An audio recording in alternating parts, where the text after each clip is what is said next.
আসসালামু আলাইকুম বন্ধুরা, সবাই কেমন আছো? আশা করি সবাই ভালো আছো। আলহামদুলিল্লাহ আমরাও ভালো আছি। আবারও আরও একটি নতুন ব্লগ নিয়ে হাজির হয়েছি আমি Eva AC cooking and blog থেকে। আজ কয়েকদিন ধরে একটানা বৃষ্টি হচ্ছে, আর এভাবে কয়দিন যাবে জানি না। তবে বৃষ্টির কারণে একটু জনজীবন একটু কেমন একটু এলোমেলো হয়ে গিয়েছে।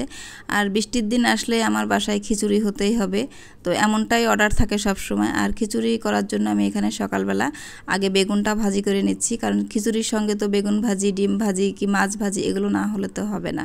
শুধু খিচুড়ি রান্না করলে তো ওরা খাবে না। তো এখানে আমি বেগুনটা ভেজে নিয়েছি, আর যে মাছ ফ্রিজে ছিল আমি সেটা একটু ভেজে দিচ্ছি। তো আর এইদিকে আমি খিচুড়িটা বসিয়ে দিয়েছি।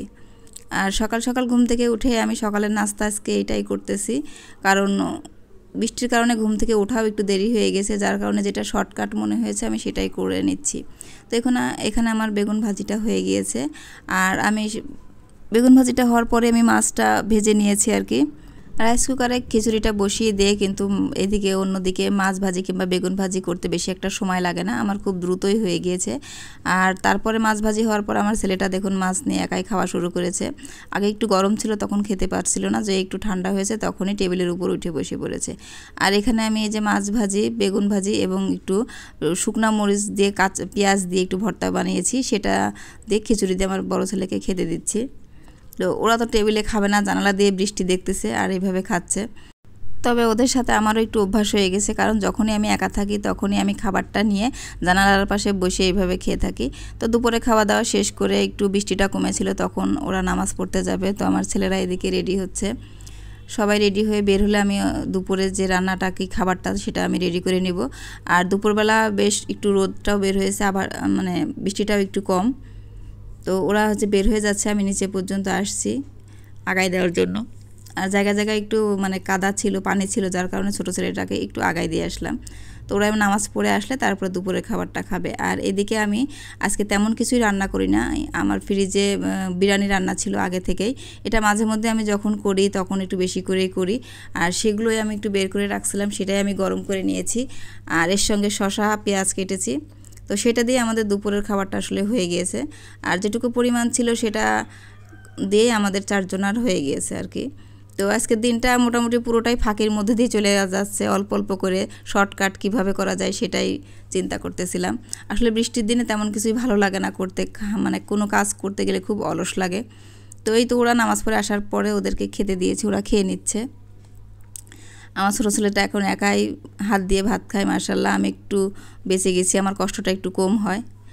তো অবশ্য মাঝে মধ্যে ওর ভাইকে দেখে ও হাত দিয়ে খাওয়ার ওর ইচ্ছাটা বেশি হয়। তো যখন হাত দিয়ে খেতে চায় তখন ওকে আমি হাত দিয়ে খেতে দিই, আর হাত দিয়ে যখন খেতে দিই তখন কিন্তু খুব ভালোভাবে ভাতটা পুরো গুছাই নিয়ে খেয়ে ফেলে। তো এই তো আবার বিকেলের দিকে আবার একটু বৃষ্টি হচ্ছে আর কি। এখন বৃষ্টি কিছুক্ষণ থামার পর আবার হচ্ছে, এইভাবেই কিন্তু আজ 3-4টা দিন একভাবে হয়ে যাচ্ছে। আর প্রচণ্ড পরিমাণ পানিও জমে গেছে বাসার নিচে, দেখতেই পাচ্ছেন কত পানি জমেছে। একটানা বৃষ্টির কারণেই কিন্তু এই পানিটা জমে আছে। তো সন্ধ্যার দিকে আবার ওদের নাস্তা তৈরি করতে হবে। তো তেমন কিছুই ছিল না, এই ব্রেডটা ছিল, মানে বন পাউরুটিটা ছিল, মিনি পন। তো সেটাই ফ্রিজ থেকে আমি বের করে নিলাম যে এটা দিয়ে কিছু করা যায় কিনা দেখি। আর এটা দিয়ে আমি ওদের এখন মিনি বার্গার বানিয়ে দিব, কারণ দুপুরের যে রোস্ট ছিল সেটা 2 পিস বেঁচে ছিল। আর আমি এরকম মাঝে মধ্যেই করে থাকি, যখনই কোনো গোশত বেঁচে থাকে সেটা নিয়ে ওদের আমি এইভাবে বন পাউরুটি দিয়ে আমি বার্গারটা তৈরি করে দেই। তা বন পাউরুটিটা আমি একটু হালকা একটু মানে ফ্রাই প্যানে ছেঁকে নিলে একটু হয় কি এর ভিতরটা নরম হয়, খেতেও ভালো লাগে, একটু উপরেরটা একটু ক্রিস্পি হয়, ভালো লাগে খেতে। তো বিকেল হলে তোদের নাস্তা দিতেই হবে, নাস্তা ছাড়া তো চলবে না।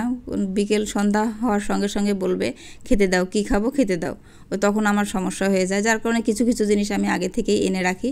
আর এখানে আমার যে মেয়োনিজ ছিল, চিলি সস, তারপরে টমেটো সস, এগুলো দিয়ে আমি একটা সস তৈরি করে নিচ্ছি। আসলে আপনার হাতের কাছে যে সসগুলো থাকবে সেটা সবগুলো একসঙ্গে করে মিক্সড করে নিলেই কিন্তু একটা সস তৈরি হয়ে যাবে।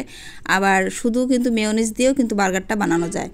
তো আমি এখানে একটু টেস্ট বাড়ানোর জন্য আমি চিলি সস এবং টমেটো সস দিয়ে দিচ্ছি। আর বাসায় যে সবজিগুলো ছিল সেগুলো দিয়ে আমি কেটে রেডি করে নিয়েছি, আর এখানে সসটা একটু আমি মিশিয়ে নিচ্ছি। এভাবে আপনার ঘরে যে সসগুলো থাকবে সেগুলো দিয়ে আপনি কিন্তু এই সসটা বানিয়ে নিতে পারবেন। আর বাসায় এখানে যে সবজিগুলো ছিল সেগুলো আমি কেটে নিয়েছি, এবং মুরগির রোস্টগুলো ছিল সেগুলো আমি ছোটো ছোটো পিসেস করে এভাবে নিয়েছি। আর এভাবে এই যে এখন এই যে পাউরুটিটা আমি এইভাবে একটু কেটে নিচ্ছি। কারণ ওরা বুঝতেই পারবে না যেটা আমার হাতের বানানো, ওরা ভাববে হয়তো বা বাইরে থেকে আনিয়েছি। আর বৃষ্টির দিন কি করব বলেন, বৃষ্টির দিন তো এইভাবে বাইরে সবসময় বের হওয়া যাবে না, কারণ একটানা বৃষ্টি হচ্ছে, বাইরে বের হওয়াও খুব কষ্টকর, আর সমস্ত জায়গায় পানি জমে আছে। তো এইভাবে আর কি একটু ওদেরকে ম্যানেজ করে খাওয়ানোর ব্যবস্থা করে দিচ্ছি। আর এই যে দেখুন, এর ভিতরে আমি এখন যে সসটা রেডি করে রেখেছিলাম সেটা আমি দিয়ে দিচ্ছি। এই হাতে বানানো বার্গারটা আপনার দোকানের মতো টেস্ট না হলেও কিন্তু তার থেকে কম হবে না, বরং হেলদি হবে। তো এভাবে যখনই আপনাদের হাতের কাছে কোনো কিছু থাকবে সেটা দিয়ে যদি আপনারা বানিয়ে নেন তাহলে কিন্তু সেটাই খুব মজা হবে। তো আমিও সেটাই করেছি। এখানে টমেটো ছিল, শসা ছিল, সেটাই 1 পিস 2 পিস করে আমি দিয়ে দিচ্ছি। আর আমার বাচ্চারা কিন্তু এমনি টমেটো এইভাবে খায় না, কিন্তু বার্গারের মধ্যে যখনই দেওয়া হয় তখনই কিন্তু সেটা তারা একদম খুব মজা করে খেয়ে নেয়। তো এইভাবে আমি 1-2 পিস করে ওদের সবজি খাওয়ানোর চেষ্টা করি। এমনি ডাইরেক্ট সবজি খাবে না, কিন্তু এভাবে যদি কোনো কিছুর মধ্যে দিয়ে যদি খাওয়ানো হয় তাহলে কিন্তু ওরা একদম ভালোভাবে খেয়ে নেয়। তো এখানে ক্যাপসিকাম ছিল, সেটাও আমি 2-3টা দিয়ে দিচ্ছি, একদম সামান্য পরিমাণ ক্যাপসিকাম ছিল। আর দেওয়ার পরে এখানে যে উপরে একটু পেঁয়াজ দিয়ে দিচ্ছি। পেঁয়াজটা দেওয়া হলে এবার আমি যে মাংসটা রেখেছিলাম সেটাও কয়েক পিস করে এভাবে দিয়ে দিচ্ছি। এভাবে দিয়ে পুরোটা আপনি একটু সস দিয়ে আটকাই দিলে কিন্তু আপনার বার্গারটা একদম রেডি হয়ে যাবে, এবং সন্ধ্যার যে নাস্তাটা সেটাও কিন্তু ভালো মতো হয়ে যাবে। এরকম মিনি বার্গার একটা খেলেও কিন্তু পেট ভরে যাবে। এভাবেই কিন্তু বাসায় যখন যেটা থাকবে সেটা দিয়ে যদি একটা সুন্দর একটা রেসিপি করে আপনি আপনার বাচ্চাদের কিংবা ফ্যামিলির সবাইকে দেন তাহলে কিন্তু তারা খুবই খুশি হবে এবং খুবই মজা করে খাবে। তো মাশাআল্লাহ, এখানে আমার বার্গারটা একদম কমপ্লিট হয়ে গিয়েছে। আর যেহেতু আমরা মানুষ 4 জন, এজন্য 4টাই আমি রেডি করে নিচ্ছি। আর একটা খেলে কিন্তু দ্বিতীয়টা আর খাওয়ার প্রতি ইচ্ছা হবে না। আর আজকের মতো আপনাদের কাছ থেকে এখানেই আমি বিদায় নিচ্ছি। আর আমার ভিডিও যদি কারোর ভালো লাগে তাহলে প্লিজ একটা লাইক দিয়ে দেখা শুরু করবেন, এবং আমার চ্যানেলে যারা নতুন তারা একটা সাবস্ক্রাইব করে আমার পাশেই থাকবেন। তো ধন্যবাদ সবাইকে, দেখা হবে নেক্সট কোনো রেসিপিতে। সেই পর্যন্ত সবাই ভালো থাকবেন, সুস্থ থাকবেন। আল্লাহ হাফেজ।